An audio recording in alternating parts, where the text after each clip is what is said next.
Good morning, class. Today we're going to start the chapter on three-dimensional figures. Before we get started, just a little bit of a reminder, make sure that you're uploading your notes with each assignment. That's how I am able to prove that you got your math instruction for the day. Also, if you need anything, make sure that you can email, call, or text. We're always available. So there's a lot of definitions today. Whenever we start out a new unit, there's always really definition heavy. So let's get started. A two-dimensional figure. Two-dimensional, which is what we've been working with, it has a length and a width. So a piece of paper or this right here, this paper towel, it has a length and it has a width, okay? So, and then a three-dimensional figure, though, has a length, a width, and a height. So I have a triangular prism here. Notice here how it has a length, a width, and a height. It has some depth to it. So the face of this is a triangle, but if you turn it on its side, that triangle is extended, okay? So a 3D figure has a length, a width, and a height. A prism, which is, this is an example of a prism, is a 3D figure that has parallel bases, with bases that are parallel, okay? So in this situation, the base here is this front triangle. And if you flip it over, then on the back side is another triangle that is parallel, opposite to, and they're the same, they're congruent, okay? A pyramid is another type of a three-dimensional figure, but it has a polygon base. So the base could be a triangle, the base could be a rectangle, or it could be any other polygon of any other side. So a pentagon, hexagon, all of those, okay?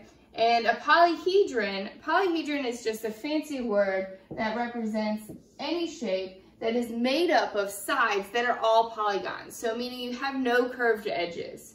So that are all polygons. So in parentheses, you could just say no curves allowed, okay? In order to be a polyhedron. Let's fill in this chart here. Okay, I've drawn for you a triangular prism. Notice here, for it to be a prism, it has to be a 3D figure with parallel bases. So it has two parallel triangular bases. That's why it's called a triangular prism, okay? And so let's ask the question, how many bases does it have? So this row is going to be the number of bases. It has two bases, two triangular bases. And the shape of it is, the bases are a triangle, okay? And a rectangular prism has two bases. It has two rectangular bases. So two that are rectangles, and I'll abbreviate, okay? A triangular pyramid. Now, notice, we know that all the sides of a pyramid are a triangle, but the bottom of the pyramid can be different shapes. So the bottom of this pyramid is a triangle. So it has one base, and that base is a triangle, okay? Now notice this last one is also a pyramid, but it has a rectangular base on the bottom here. So this has one base, and this base is a rectangle. So when you think of the pyramids in Egypt, they are rectangular pyramids. And last thing is I'd like to label just a few more definitions. Each point where they intersect, here, here, here, these are called the vertexes, where the two edges intersect. And if the lines in between each side, here to here, all around, these are called the edges, okay? And then the front or any side of it is called the face. So a rectangular prism like this here has 6 faces. You have the front face, which matches the back, the top, which matches the bottom, and the left that matches the right. So it has 6 faces. And two more definitions before we move on.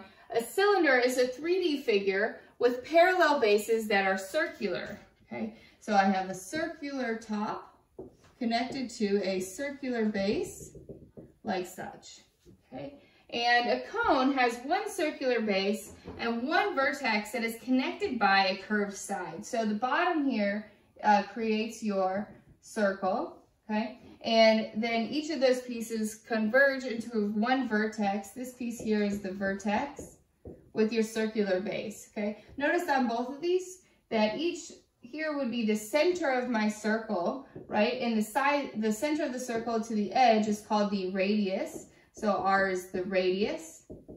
And if I were to draw this imaginary line from the center of that vertex all the way to the top, this is the height of my cone, okay? It does not run along any of the sides. It's through the center all the way to the top, okay? And here I can also label these. I have a radius here, and then my side here is going to be the height, okay? In this first example, we are going to identify this figure and then name all of its bases, faces, edges, and vertices. Vertices is just a plural for vertex, okay? Like mice, mouse, okay? The word changes slightly different. So let's look here at this, okay? What we want to look at, notice here that all the sides of this are a triangle. So is this going to be a prism or is this going to be a pyramid? And it's going to be a pyramid. Remember, for it to be a prism, it has to have two parallel bases that are the same. So I have a base here, but I do not have a top base, so it cannot be a prism. Therefore, this is a pyramid. Well, what type of a pyramid is it? I need to look at the base. So the base has 1, 2, 3, 4, 5 sides. So this is going to be a pentagonal pyramid. Pentagonal pyramid. Because a pentagon has 5 sides, okay? And let's look, I think it might be easier to go from the bottom up. So let's look at the vertices. So the vertices are all of your, I hate to call them corners, but they're sort of like corners, right? So they've already listed them for you using the alphabet letters A, B, C, D, E, and F. So these would be your vertices, A, B, C, D, E, and F. Now look at your edges. I've already highlighted some of them. So from E to D, there's one edge. And you can represent the edges with a line over it. D to C, B to C. So D, C, B, C. Then B to F and F to E. B, F. F, E. Now I want to come up. I have E to A. And A is actually going to be extending to all of these vertices here. So I have AD, AC, AB, AF, and AE. Okay, those will be the rest of the sides. So AB, AC, AD, AE, and AF. Okay, these are all of the edges of this pentagonal pyramid. Now let's look at the faces. How many faces does this have? Well, we already talked about the base down here at the bottom, the pentagon, okay? So your pentagonal face, so you could say that you have a pentagon face. And remember that the polygons are named after all their sides. So this would be a pentagon, if we go in alphabetical order, B, C, D, E, and F. So pentagon B, C, D, E, and F. And then I also have, from there, since the base is a pentagon, it has to have 5 triangles, one for each side. So if I look at this front side, then I have this front triangle here, which is triangle ABC. And so I have triangle ABC. You should have 5 of them because it's a pentagonal pyramid. Then on the right side, I have ACD, triangle ACD. In the back, I will have let's see, ADE, triangle ADE, triangle AEF, and then the last side here, ABF or AFB. Okay, I know my picture is getting a little populated. You know, take the time, pause this video, make sure you really understand. If you're struggling with this geometry, please call me, okay? I know that some students, they get it right away. Some students, they struggle with that visualizing of the object, okay? And I'm going to try and see if I can find some cool websites that allow you to manipulate these and turn them around so you can really see what they are, okay? And so the last, and actually I put here the faces, and I put the pentagon in the wrong category. The pentagon is actually the base. So we're going to move him up here. He's the base. The pentagon B, C, D, E, and F. All the other sides are called the faces. So the pentagon should be listed up here. Okay. So now we have named all the bases, faces, edges, and vertices of this pentagonal pyramid. Okay, in this last section, we're going to be talking about the cross section, which is the intersection of a figure by a plane, okay? And a plane is just think of it as like a piece of paper, or if you're going to slice. If I'm going to slice this figure in different ways, then what image, if you broke it apart, is going to appear, okay? So for example, if I were to take my cup, right? And if I were to cut the cup and look at the shape, then it would produce a circle. Okay, so that's what we're going to be doing here. So if I slice this here, now let's do this slice vertically.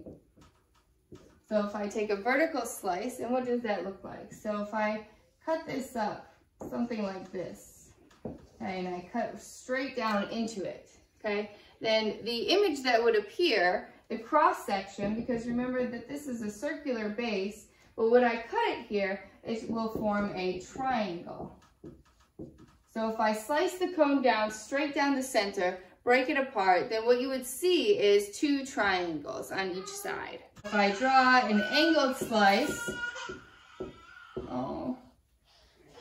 if I draw an angled slice, then the image that would appear would be, I could fill it in even. It would look something like this. So notice that this shape here, this curved shape, has a special name called a parabola. It would form a parabola, okay? So this slice, I can finish it here too. It would form notice here the triangle that is formed, okay? This is the parabola that is formed. And then the last one is a horizontal cut.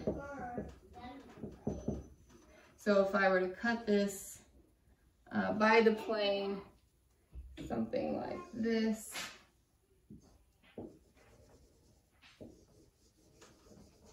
Okay, then what would be cut out of here, notice, is going to be a circle.